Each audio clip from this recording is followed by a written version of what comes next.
All right. So when you go out to take a look at a house for the first time and they say, I want this to be white, what color are you picking?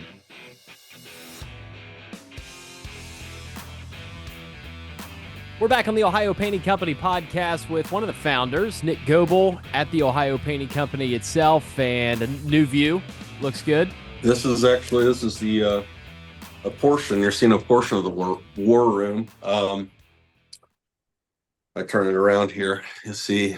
Yeah, you can really see a lot of what the Ohio Painting Company does with their whiteboards installed not too long ago. I mean, probably you've had them for several years, I'm sure, but looking back on things, if you guys listen and have listened to earlier episodes with us, you know that they haven't always been in this facility here. So it must be nice to have everything laid out for you in there.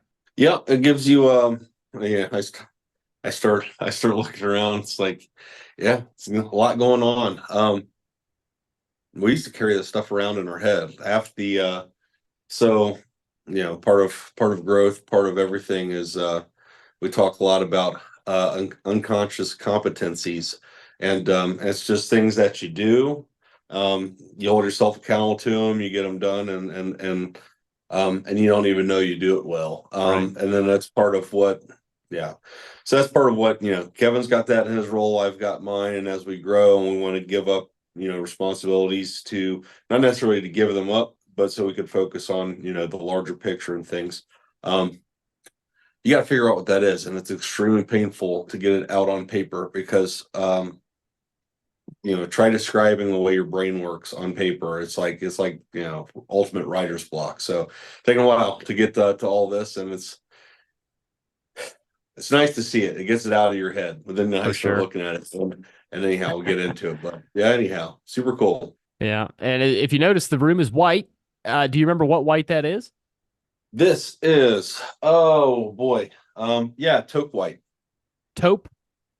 Taupe, Toque. Okay. One of around 150,000 different shades of white. I put that on the notes, and through research online, I definitely did learn that there are some 150,000 shades of white. But it's not. Go for it. Yeah, that's probably an understatement. There's an infinite number of shades of white. And it goes, and it is overwhelming and confusing, and it confuses designers. I mean, this is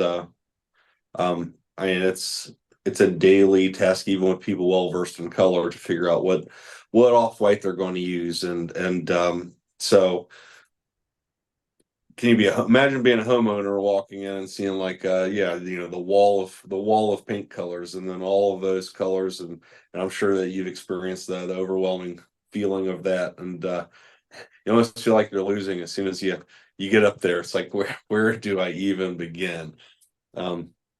Yeah, they do serve a purpose though. Right, and that's kind of what I was getting at too. I mean, the companies aren't putting all these shades of white out there to try and confuse you. They're just trying to make sure every single person has the option, I guess, the opportunity to figure it out. But I mean, if you add even a drop of any other color, it can be a different shade of white. Oh, not even that. Like they standard tinters measure all the way down to the 128th of an ounce. So that's, think of an ounce. I think a shot glass is an ounce and a half. Right, so you got an ounce, and take that ounce and divide that by 128. I mean, you're literally talking about, you're not even talking about a drop. You're talking about a droplet, and that does it affects the whole gallon. You got in a gallon was 128 ounces in a gallon, and to get your average medium color, they're putting less than a half of an ounce of color in there to get you to your medium tone color. And you see how concentrated it is, how drastically affects, that fraction of an ounce would affect the other 128 ounces. So yeah. So again, it's overwhelming. All right. So when you go out to take a look at a house for the first time and they say, I want this to be white, what color are you picking? So a lot of times they don't know, and we don't know. And There is a starkness, there's a cleanliness to the standard white, but sometimes it can feel a little too institutional. Like, I don't want to imply, insane asylum type stuff, but like it can almost be too sterile. So it needs some warmth or some blue in it. And so if they're leaning into us, we'll typically look for flooring or some type of fixture in the room outside of decor, unless they have curtains that they really want to use. And then you kind of look at the surroundings and the vision of the room to get them into something that they're going to like. And we do a pretty good job of that here, of trying to find that, helping the customer navigate. But like I said, even designers, they have all these at their disposal and they'll lose sleep over, what is the right white to go against this trim versus this quartz countertop or granite or alabaster, Corian, whatever the counters would be, cabinets, and it just goes on and on. You can go and buy a piece of furniture from IKEA, one from Restoration Hardware, and something from, say, Ethan Allen. They're all white. You get them all together, and they're all going to look. All those whites are going to look different. It's and so in that the rabbit hole of the whites becomes, from a contractor standpoint, not even picking out a color, but when you go in and people think, okay, well, we just got a little touch up in this house to do, and we just use white, so that's not, shouldn't be too difficult, and that's actually couldn't be any more off the mark, because it does seem simple, but Yeah. um anyhow, and I can expand on that later. I'm not going to just keep vomiting all over you. No, it's all right. And, we did two different whites in our living room, and you can only tell when you really, really look at it. And I would say that goes for any of those 150,000 shades of white. If you get on one end of the white scale and then go all the way to the opposite end, you'll notice a very big difference. But some of those in the middle, from one to the next, it's got to be tough to really see what you're looking Yeah, at. yeah, and honestly, I mean, a lot of times it is going to be so nuanced, and that's like the painstaking part of it, and you won't notice it to your eye, except for, really honestly, in the shadows is where you see those nuances more. And like, modern architecture, big, great entry room slash family room slash, they're all like the core of the house becomes one room with vaulted ceilings and everything. Your light's going to come in through the windows and from your fixtures, all in different angles. So the white's going to look different in the daytime than it does at night. And it's going to look different on this wall over here versus the one that's right next to it, because the sun is hitting this wall directly and it's only hitting this wall at an angular fashion. So it's usually in the shadows where you start seeing those nuances of the color play. Because again, yeah, you get that full light on it, and it's relative to its surroundings. If all the walls are that way, it's going to look white. But there's a lot of thought that went into it, and then without knowing exactly what the white is or what the paint is, trying to match that up for touch ups becomes a almost yeah, an endless task. So we do the best that we can. A lot of times we'll try to cut a piece of, if we are doing a match or touch up, we'll cut a piece of the drywall out down low and place out of sight, and try to get it matched up. And it's still, the thing about whites is like dark paint. Now I'll just try to quickly summarize it this way. You can get a lot of variations in dark, but when you get close to black, you can't tell unless you're in broad sunlight. You can't see the undertones in a black because so much color is being absorbed. Mhm. Um, but with a white, it's reflecting all of that light back to you, at a 96% light reflection value. So all of those, all the imperfections, all those, they stand out to you. So that's what makes it so difficult. All right, I'm going to challenge you. Let's do 10 whites, with your trained eye and trained brain, fire off 10 different whites. Alabaster, pure white, white dove, eider white, milk white. And stick with the milk, steamed milk. I like milk, usually chocolate milk, but Okay. um let's see, taupe white and Dover white, extra white, high reflective white, uh Honorable mentions Right. coming up. Yeah, yeah. I know that's and yeah, it's like me when I get in trouble. It's like I get put on the spot. I can't remember all the things that the other person did wrong. It's Right. Yeah. but anyhow, yeah. So I off the cuff though, yeah, that's it goes. It just it goes and goes and goes.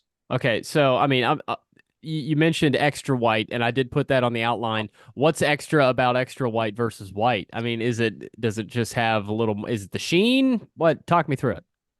All right, so it is not the sheen. It really is it is the Sherwin-Williams most common basic white. Is their out of the package white. And Sherwin-Williams, their products are known for, well, they're known for their customer service and their service support, but they don't put out bad products. Everything is good. So, the coverage of the paint when it's wet and dry is good. So you can hopefully get things coated in two coats. If not, I mean, a lot of times if you go from darker color to lighter color, it takes three coats. But the basis of their coverage is from titanium dioxide, which looks like basically if you see it in its form, it looks like white, like baby powder. But that is its molecules are larger, it hides extremely well, and it's cost efficient enough to put in the billions of gallons of paint that are used a year. So that's how they achieve that white. And so you go to another manufacturer that has a white, and they might have less titanium dioxide in it for maximum coverage. And they might have more of a white pigment in it, which will get you to a sometimes a brighter white, but it even takes more coats to get a solid. We're really picky when I talk about the solidity of the finish. I mean, if it's not covering well, I call it, hollow. You can almost kind of see shadows and brush marks where everything comes together, between brush marks and roller marks and everything else. But the extra white, that's the reason. I mean, that's a basic white, and so it's a happy medium between reaching a very bright white, but also um, covering with performance. So, we can do our jobs effectively. And if a homeowner decides to tackle their project, they're using Sherwin-Williams, they, they're not wasting their time by putting five coats of white on it, and they can hopefully get it done in 2 to 3. And then so that's theirs. So that's Sherwin-Williams and the reason for theirs. And then Benjamin Moore, they've got a special formula where I don't think it's titanium dioxide. It is probably a combination of that and something else. The white's a little bit brighter and it does cover, but it's more expensive. And you're going to pay for that. And some jobs, will allow for that. A lot of customers want if they want a brighter white, Benjamin Moore they've got a solid lineup, and it's slightly different than Sherwin-Williams extra white. I mean, they can tint theirs to match extra white, but a lot of times it goes differently than that because they have so many. As many designer whites that Sherwin-Williams has, Benjamin Moore has that many and more because they are architects and designers for the preferred colors. They just have a little more variety, and they further on the Ben Moore one specific product is called Aura, and it does consistently cover in a bright white from a medium color in two coats. But again, you pay for it, and it's not effective to use on all jobs. But I say all that to answer your original question, which was why the different whites and where extra white comes from. And extra white is just it's Sherwin-Williams basic white, just and so on goes for all the other paint manufacturers. They've got their own base white. I want to know about the gallons of paint that you see at the store. There's thousands of them, it seems. They're 20 feet above your head and all the way down the Oh yeah. aisles. Do those start white basically before the tints added in, before they For the most shake part, everything I'd up? say, yeah, if I were to guess, probably 40% starts white. Um, and mostly it's going to be their base white. So like Sherwin-Williams is going to be their extra white. Benjamin Moore, it's going to be their basic out of package white. So I'd say about 40% of what they have in store is that. And then when you get into medium colors, they require what the industry calls a deep base, which has less of the titanium dioxide or the higher coverage molecules, and then that is supplemented with more pigment. So less titanium dioxide means that the color can be tinted darker with more pigments, and then they have, typically a third or a fourth base, which actually the paint, when you look at it, it kind of looks it doesn't look clear like water, but it looks like it's missing something. Like you're not going to buy that and put that on the wall because it's going to look like glue. You have to add a bunch of color, and that's for your navy blues, your blacks, your reds, your high visibility primary colors and stuff like that. I know there's gadgets and things like that that you have, and I've seen them at the shop. But I think Kevin, he got a cell phone application that allows you to take a picture of a object. I think he tried it on a pack of post-it notes or something like that, and it came up with a color. But he said that doesn't match this at all. So when you're matching whites and you have all of these tens of thousands of hundreds of thousands of different whites that are available out there, what's the success rate on those little gadgets that you put up against the wall to tell you what color it is? So those gadgets, I mean, the gadgets that you buy, your phone, you can never take a picture of something. I mean, you might get close. Something on white, and talking about the nuances of white. There's too many camera settings. There's too much possibility for shadows or artificial light or mixed light sources. So you're never going to be able to grab a proper color from a picture, or even a picture, that you see and you really like online, unless they provide, like if you're on like Sherwin-Williams or Ben Moore, they provide the colors that are listed in that room. That gives you an idea of what that color would look like in your room, but you don't have the same lighting, you don't have the same window setup, you don't have all these things. So it's going to give you a representation of what it could look like, but it could look completely different in your house. Exactly. But those, so never with a phone, but they do make gadgets. Sherwin-Williams sells one. We picked one up. We actually have a couple others, but one is called Nix. It's Nix, and it comes with its own app, and it can color match and basically, I think that they've captured. You talk about the infinite platform of whites or colors in general. They can match across, I think, about 80 different paint manufacturers, and Wow. so that spectrometer, you put that on it. It calibrates every time you start it up against a white and a black card that come with the device, and then you put it and you block out all light, and it provides its own light source, and it reads the color balance in the returned Rex codes or whatever, and then it'll cross it over into we're color matching and trying to get away with touch up without cutting a piece off the wall.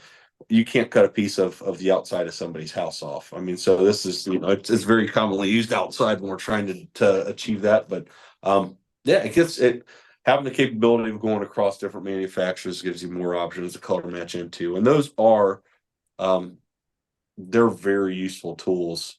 But again, you do that, you still want to have the swatch book so you can match it up and look at it surrounded by what you're trying to match. The swatch card. We'll put that up against the white and look at it in a few different lighting scenarios before we pull the trigger. Because once we get a gallon of paint made up, as soon as it has tint in it, you cannot return it back to the store. It's yours. Wow. I'm gonna have to say that there's a ton of stuff about paint that you guys do that you really don't tell anybody that you do. It's kind of part of the experience, I guess, when you hire the Ohio Painting Company, which you can do. We invite you to go over to ohiopainting.com and learn all about their process and get all your information tied up in there should you need some painting done. But, like I said, there's a lot of stuff that goes into this. It's way more than dumping paint in a can and putting it on the wall. You guys are really flipping lights on, opening the curtains to see what looks what way in different scenarios and everything like that.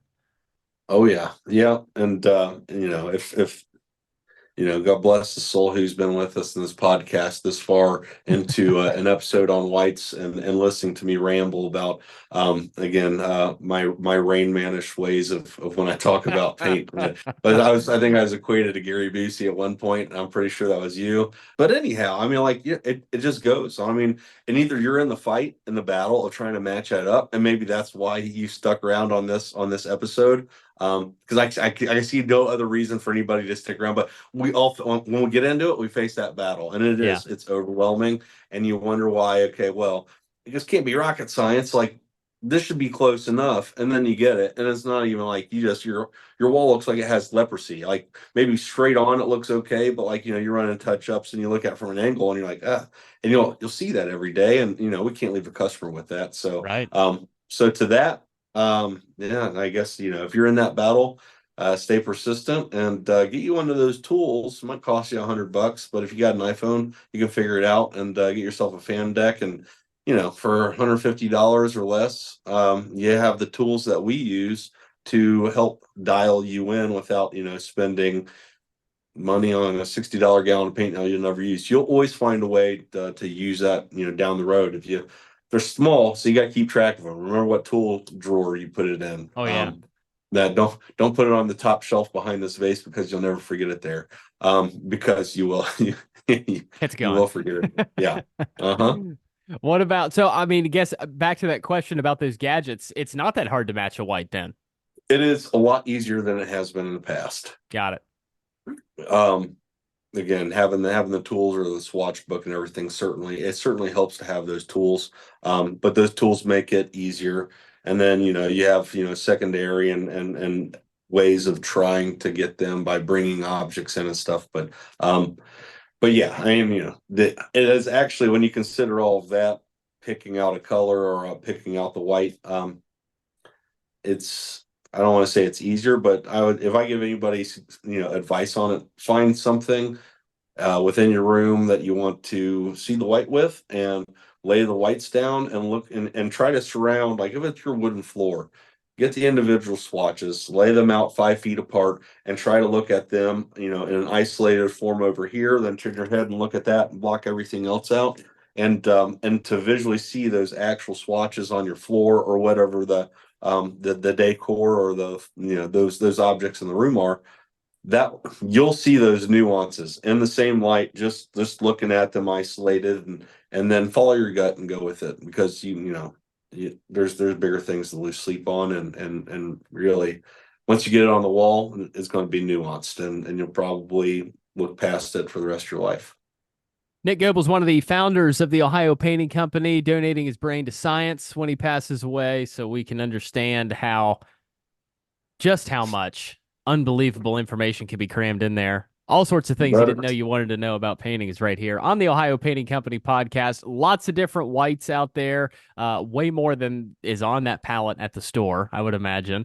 Just a tiny drop, not even a drop, as Nick said, a droplet can change the entire gallon of paint. I mean, it's fascinating to me that this has even really been thought of. Somebody at one point said, I'm not really too sure of this white. I want 1/128th of a drop of blue in it to change it. That's gonna make all the difference in the world. Yeah, but butter and sausage, baby, butter and sausage. Nick Goebel on the Ohio Painting Company podcast. We appreciate your time. We'll talk next week. Thanks, Brett. See you, man.